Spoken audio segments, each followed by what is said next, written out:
So tables. Tables are another really helpful thing that we can use. We will actually use tables in math sometimes because they're a part of our math concepts. But actually, I think they're really helpful for just organizing your slides in general. You can actually see that what is on this slide already is a table. There's the three different parts to it that I'm giving you to have a video, to have directions, and to have your turn. So we're going to talk about how you can create tables as well, but we'll make one that's a little mathy. So the first thing we're going to do is insert the table. So to do that, you're going to go to Insert, and then there's Table. And right now it says 1 by 1 if you look at the bottom there. We want one that's going to be 2 by 5. So I'm going to go over till it says 2, and then down until it says 5. And then I'm going to click. And this table appears right here. Problem with this is that it's too big. It's all over all the other stuff that's on here. So just like we did with the rectangle, we're going to go ahead and change its size. So with it selected, you want to be able to see kind of the blue bar with the three dots. You're going to do the same thing we did before and go to Format Options.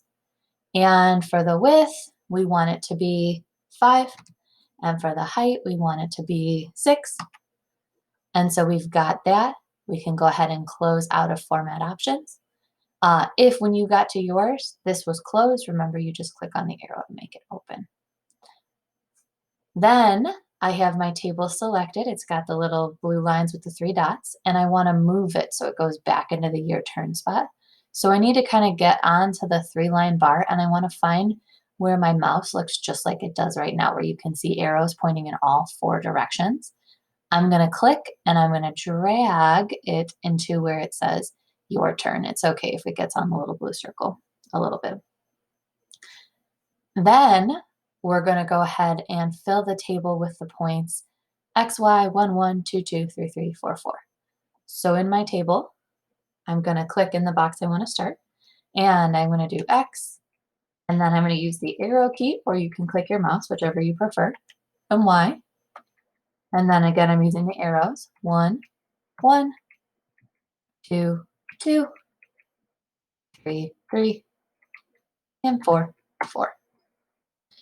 Now, this is okay like this, but I want it to be all pretty. And so what I'm going to do is make it completely centered. And so completely in the middle of the box. So not just centered in one direction, but centered in both directions.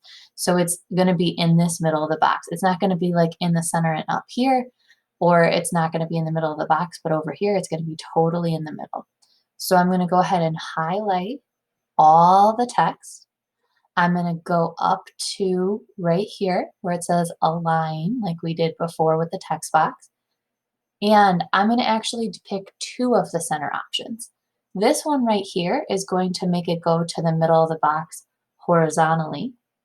So you can see now it's got equal on both of its sides. But I also want it in the middle of the box vertically. So keeping it highlighted, I'm going to go up to Align again. And this time I'm going to pick the one with the 2 arrows pointed to the line to show it's going to go right to the middle. And so it moved it there, so it's perfectly in the center. Next thing we want to do is change the border weight to 4px. So similar to what we just did with our shape, we're going to select the table. I want to see the dots and all that on the outside. I'm going to go up to border weight, and I'm going to pick 4px. And then again, with mine still selected, change the border color to black. I'm going to go right next door to border weight, find color. Instead of the gray that it is, I'm going to pick black. And there's my table.